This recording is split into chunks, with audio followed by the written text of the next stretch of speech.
Sa panahon ng social media, isang picture lang ang pwedeng magpa-boom o magpalugi ng isang negosyo. Pero maraming maliliit na food vendors, wala silang tamang tools para i-share ang kanilang kwento. Diyan papasok ang Capture, bringing food to life through fancy shots. Isang student-led food photographer service na nagbibigay buhay sa lasa ng bawat putahe. Nagsimula ang lahat sa STI Caloocan.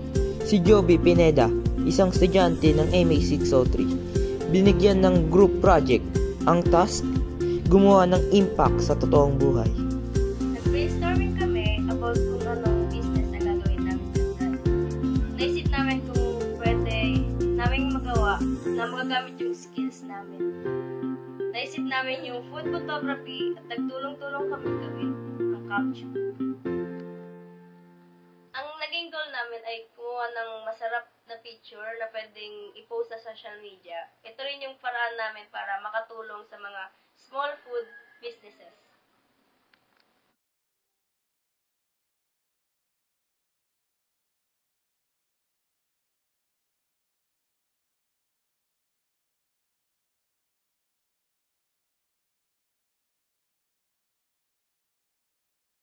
Nung hindi nag-deliver sina Maurice at Jeneline, nag-crash ang team, kaya napilitan ang teacher na alisin sila sa grupo.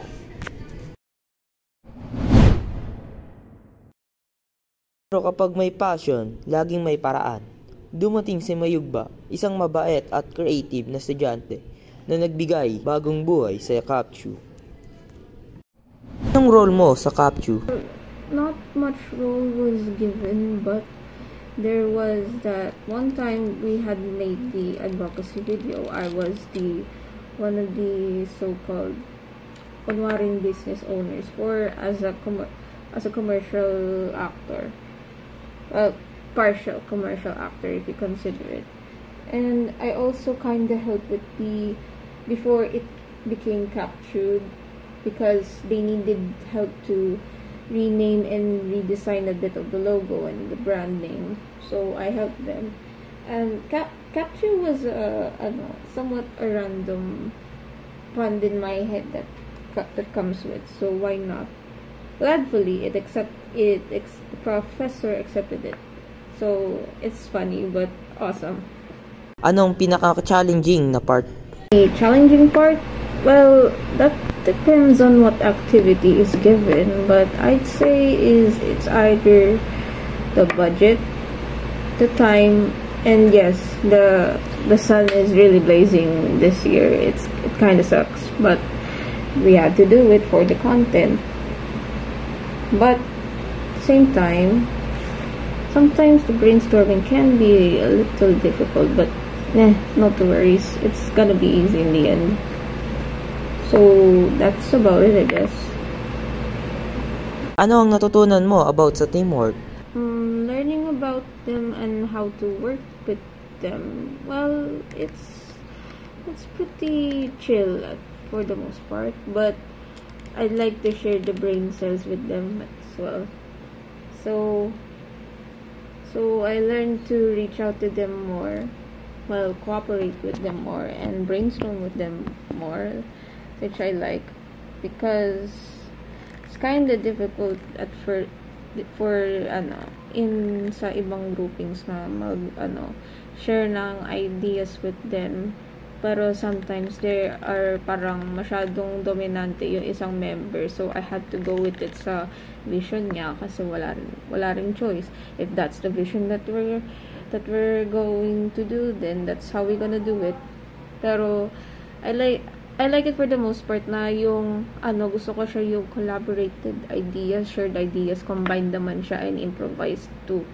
So yeah, parang yung mas preferable ko, basta at least parang out of nowhere lang talaga ako nag-express ng ideas nung unang pasok sa grupo na ito.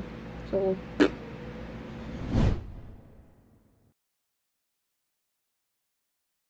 ang pinakaunang client ng Capture ay malapit sa puso. Ang kuya ni Joby, ang isang passionate cook na may maliit na eatery. Ano po ang struggles mo sa pag-attract ng customer? Sa una, mahirap kasi tabo yung lugar namin, tungkol din ang tao, hindi siya gano'ng papansin.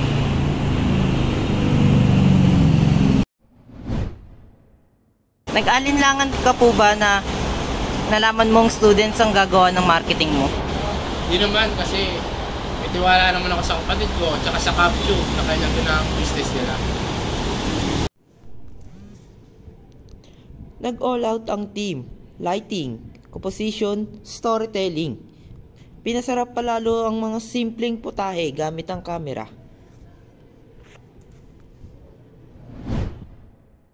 Dagad ang epekto, kumalat online ang mga mouth-watering photos at videos. Dumami ang customers, sunod-sunod ang orders. Anong naramdaman mo nung nakita mong puno yung eatery ng kuya mo? Natuwa ko dahil nakita kong nakatulong ako sa business ng kuya ko at natapos namin ang project at naging maganda ang kinalabasan nito. Anong reaction mo sa final photos at videos na mga ginawa ng team mo? Di ko yun expect na gano'n ang nagawa nila. Nalagpasan nila expectation ko sa team para talaga kami nag-food photography.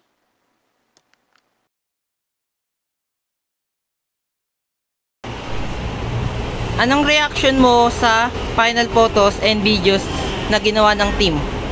Okay naman, maganda naman ang kinalabasan. Mas lumago yung paninda ko, mas maraming maging customer, mas marami nakita.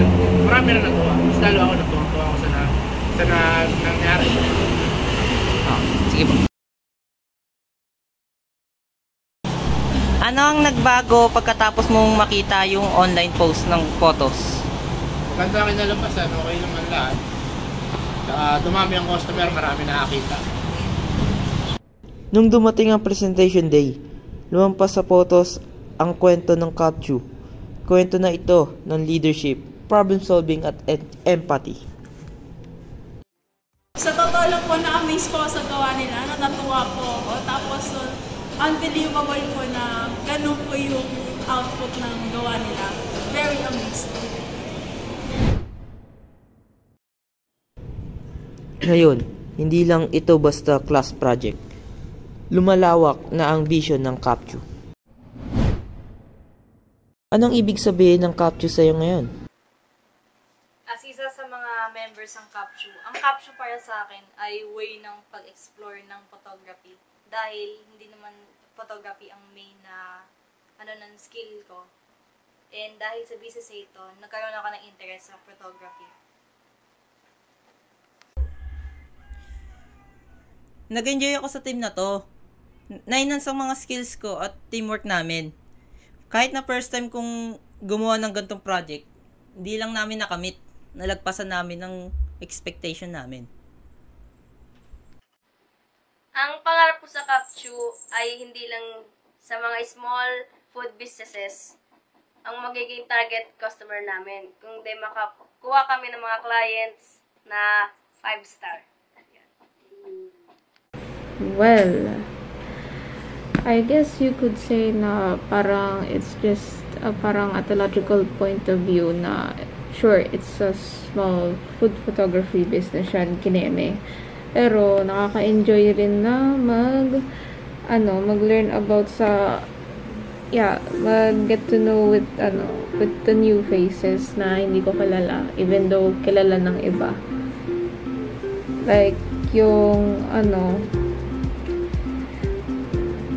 medyo na-i-feel lang at first, pero parang siyang Anong mga pangarap mo para sa Capture moving forward? Ang goal ko sa Capture ay Ito pa lang ang simula para sa Capture. Pati sa papalawak pa namin services. Hindi na sa Caloocan, hindi sa Metro Manila. Anong advice mo para sa ibang gustong magsimula ng gantong katulad na project?